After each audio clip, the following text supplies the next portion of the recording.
O mercado mantém previsão de inflação após 11 semanas de alta e vê PIB maior no ano. E você vai ver também. Força Aérea Brasileira transporta mais de 400 toneladas de mantimentos em um mês de operação na terra indígena Yanomami. Cidade de São Paulo começa a aplicar a vacina bivalente contra a Covid em idosos com mais de 60 anos.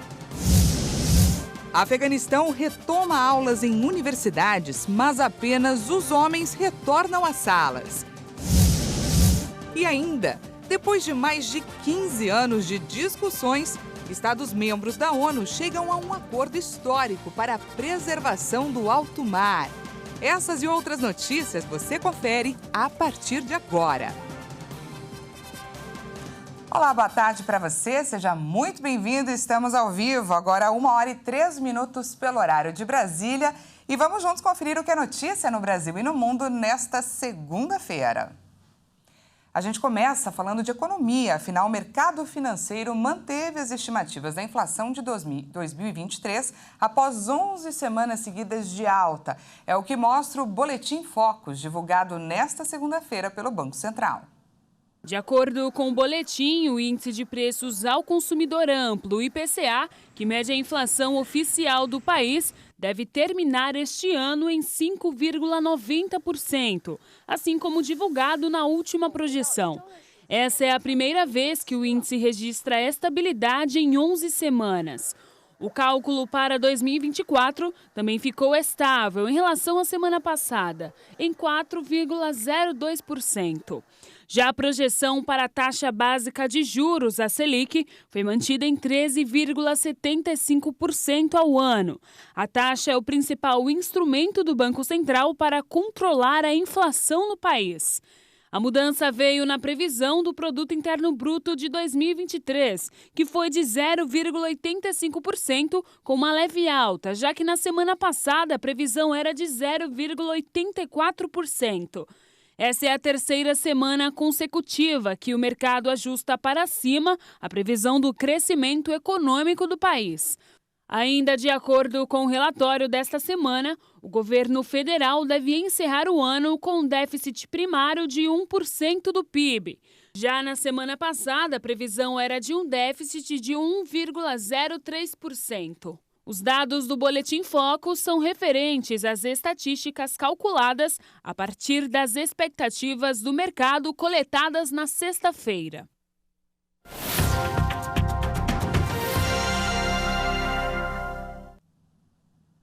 A moeda norte-americana atingiu o pico de 20 anos em 2022, no ano passado.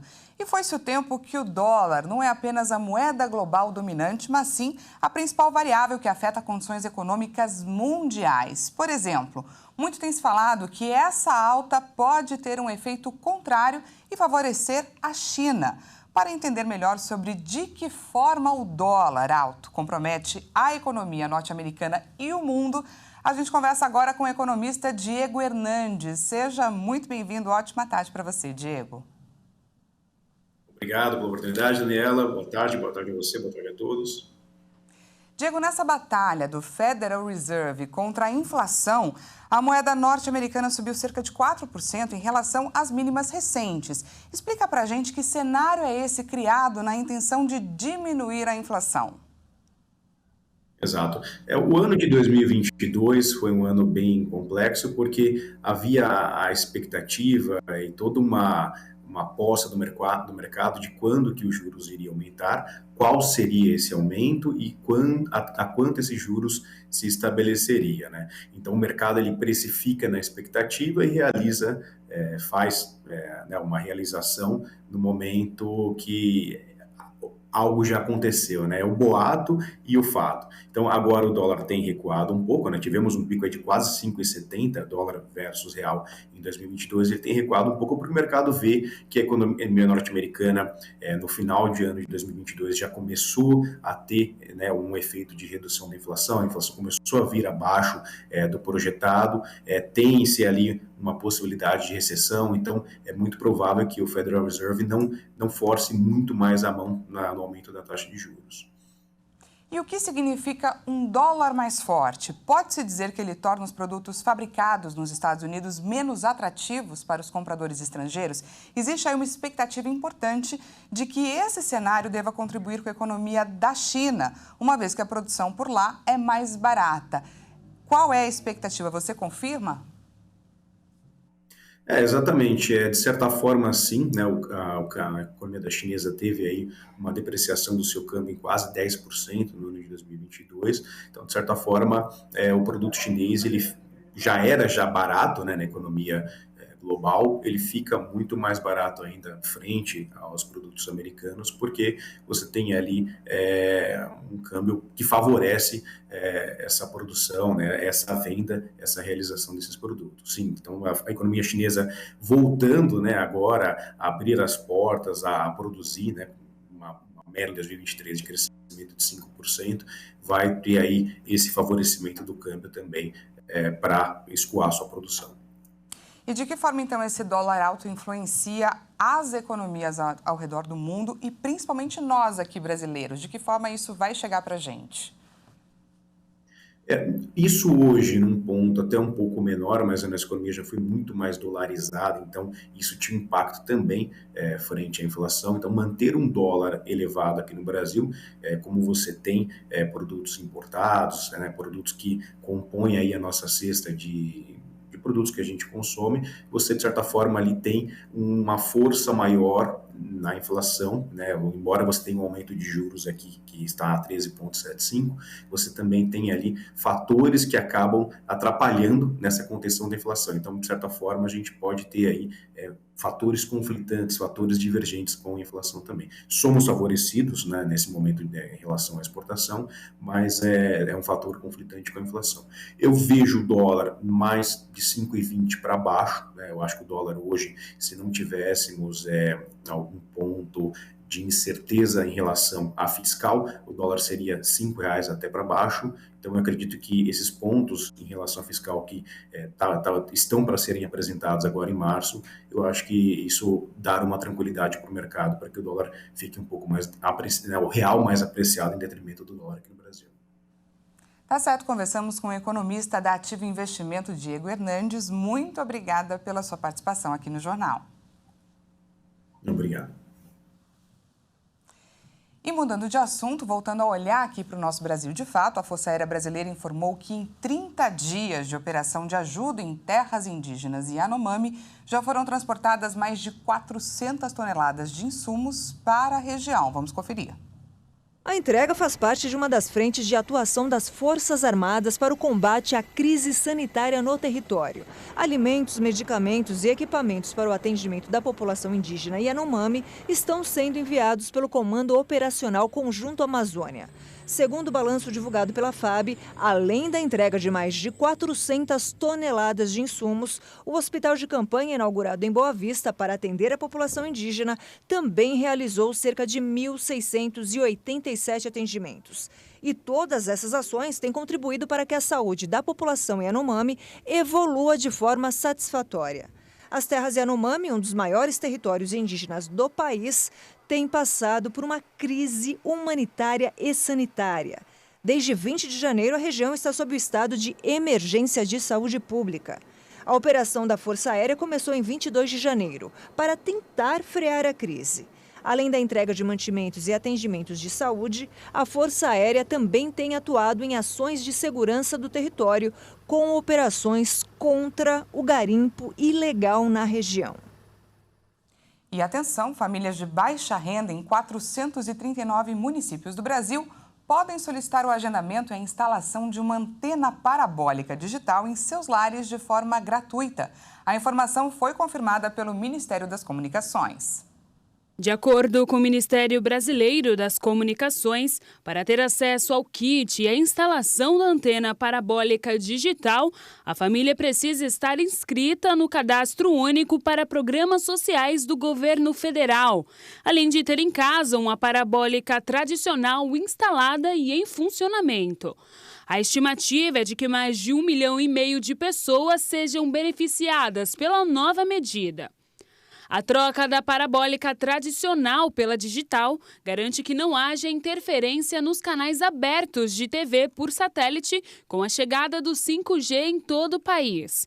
A antena digital também deve fornecer para as famílias uma melhor qualidade de som e imagem em mais de 100 canais gratuitos. De acordo com o Ministério das Comunicações, os estados de São Paulo, Santa Catarina e Paraná são os que possuem mais municípios a serem contemplados pelo programa de distribuição. Para confirmar se sua família está apta a receber o benefício e solicitar o agendamento e instalação da antena parabólica digital, basta ligar ou acessar o site do Siga Antenado e informar os dados solicitados. Vamos falar agora de vacinação, porque a cidade de São Paulo começou a aplicar nesta segunda-feira a vacina bivalente contra a Covid em idosos acima de 60 anos. De acordo com o Ministério da Saúde, desde o início da campanha, dia 27 de fevereiro, mais de 1 milhão de doses do imunizante já foram aplicadas em todo o país. Com a Secretaria Municipal de Saúde de São Paulo, a cidade recebeu mais de 530 mil doses para aplicação nesta nova faixa etária. A vacinação com a vacina bivalente da Pfizer está disponível para idosos acima dos 70 anos, além de maiores de 12 anos, imunocomprometidos, indígenas, ribeirinhos, quilombolas e para a população residente em instituições de longa permanência. Estão sendo vacinadas pessoas dos grupos prioritários que completaram o esquema vacinal básico ou que já receberam 1 ou 2 doses de reforço, respeitando o intervalo de 4 meses da última aplicação. Caso existam doses remanescentes da vacina bivalente próximo ao fim da aplicação diária nas unidades de saúde, gestantes e mulheres que acabaram de dar à luz poderão tomar o imunizante na UBS mais próxima à sua residência, pela chamada xepa da vacina. Só em São Paulo foram aplicadas mais de 129 mil doses desse imunizante bivalente da Pfizer. E de acordo com o Ministério da Saúde, em todo o Brasil já foram aplicadas mais de 1 milhão de doses da vacina desde o início da vacinação em 27 de fevereiro. Ao todo, foram distribuídas mais de 19 milhões de doses de vacinas bivalente contra a Covid-19 em todo o país. O envio de novas remessas será feito gradualmente, de acordo com o público-alvo e a capacidade de armazenamento de cada estado. O imunizante bivalente da Pfizer melhora a imunidade contra a cepa original do coronavírus e também contra a variante Ômicron. E veja a seguir, Afeganistão retoma aulas em universidades, mas apenas os homens retornam às salas. E ainda, depois de mais de 15 anos de discussões, Estados-membros da ONU chegam a um acordo histórico para a preservação do alto mar. Nós voltamos já, não perca!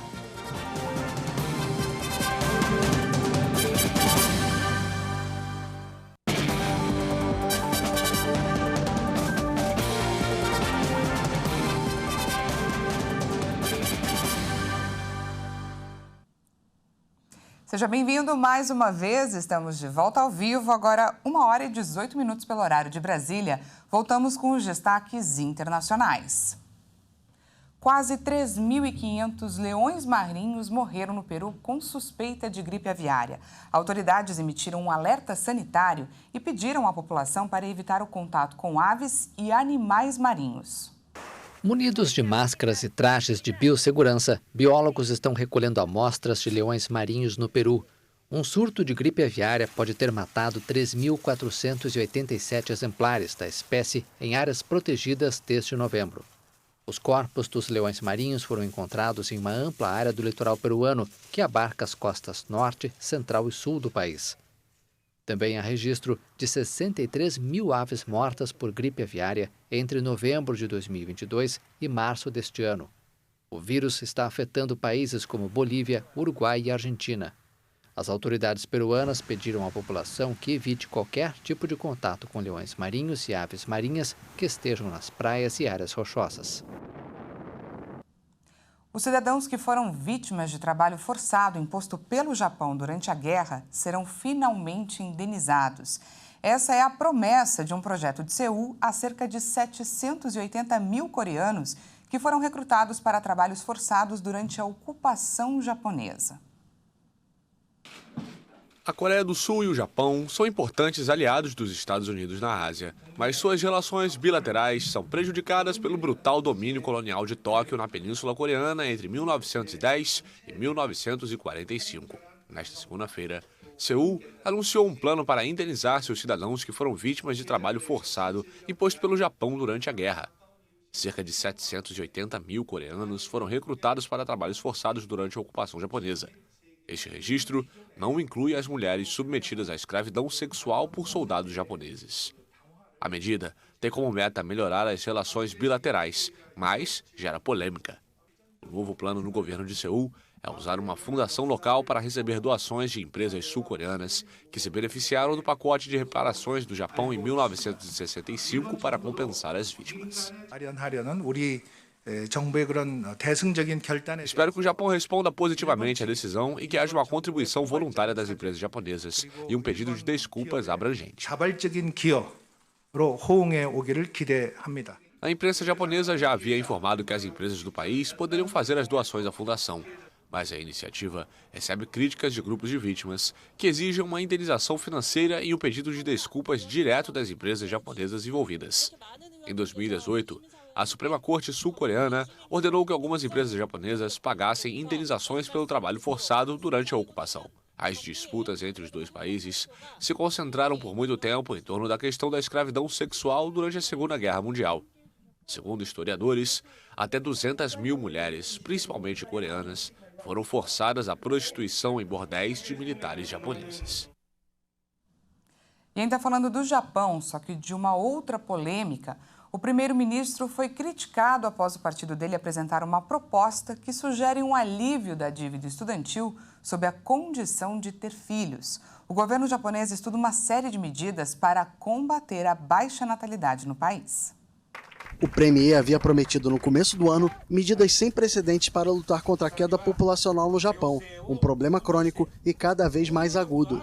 O Partido Liberal Democrata de Kishida trabalha em várias propostas sobre o tema, que, segundo a mídia local, serão apresentadas ao governo no fim do mês.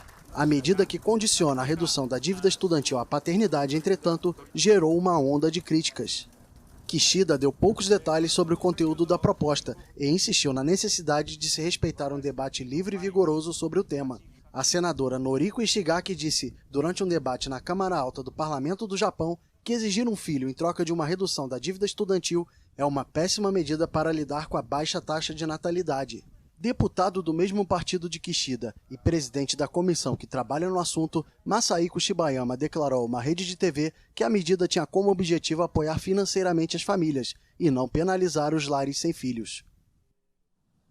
As universidades do Afeganistão retomaram as aulas nesta segunda-feira, mas apenas os homens voltaram para as salas, porque as alunas permanecem vetadas dos centros de ensino superior pelo governo talibã. As aulas voltaram nesta segunda-feira nas universidades do Afeganistão, mas o fim do recesso do inverno do hemisfério norte só presenciou o retorno de alunos homens. As alunas permanecem vetadas dos centros de ensino superior pelo governo talibã. A proibição de frequentar a universidade é uma de várias restrições impostas às mulheres desde que o movimento fundamentalista retornou ao poder em agosto de 2021. O governo talibã impôs a proibição depois de acusar as alunas de ignorar o rígido código de vestimenta para as mulheres e a exigência de serem acompanhadas por um parente do sexo masculino na ida e na volta do campus. Vários líderes talibãs afirmaram que a proibição às mulheres é temporária, mas também não autorizaram o retorno das jovens às escolas do ensino médio, fechadas há mais de um ano. O governo apresentou várias alegações para o fechamento dos centros de ensino, que vão da falta de recursos até a necessidade de tempo para ajustar o currículo aos ensinamentos islâmicos. A realidade, de acordo com algumas fontes do Talibã, é que os clérigos ultraconservadores que aconselham o líder supremo do Afeganistão, Hibatullah Akhundzada, são profundamente céticos a respeito da educação moderna para as mulheres. Desde que retornou ao poder, o Talibã excluiu as mulheres da vida pública. Elas foram afastadas do mercado de trabalho e muitas são relegadas a permanecer em casa, recebendo uma fração de seu salário. Também são vetadas de frequentar parques, feiras e academias e devem cobrir todo o corpo em público. E depois de mais de 15 anos de discussões, os Estados-membros da ONU chegaram a um acordo histórico para a preservação do alto mar. O tratado permite que sejam criadas áreas marinhas protegidas em águas internacionais. Sob aplausos dos delegados, a presidente da conferência, Rina Lee, anunciou que o navio tinha chegado à costa. The ship has reached the shore.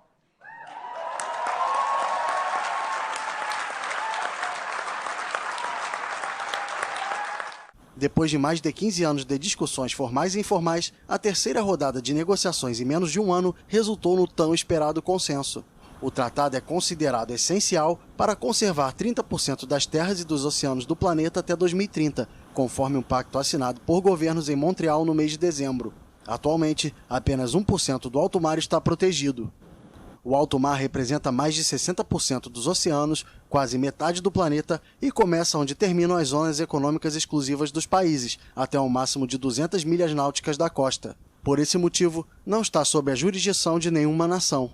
Os ecossistemas oceânicos são responsáveis por fornecer metade do oxigênio consumido pela humanidade, limitam o aquecimento ao absorver parte do gás carbônico gerado por ações humanas, mas estão ameaçados pela mudança climática, poluição e sobrepesca. Quando o tratado entrar em vigor, após ser assinado e ratificado por um número suficiente de países, poderá haver a criação de áreas marinhas protegidas em águas internacionais. O secretário-geral das Nações Unidas, Antônio Guterres, parabenizou os delegados e disse que o acordo foi uma vitória do multilateralismo e dos esforços globais para enfrentar as tendências destrutivas que afetam a saúde dos oceanos. A União Europeia celebrou um passo fundamental para preservar a vida marinha e a biodiversidade, essenciais para a nossa e para as próximas gerações. Essa edição fica por aqui. Muito obrigada pela sua companhia. Daqui a pouco, Juliana Dariva chega com mais informações. Uma ótima tarde e até amanhã.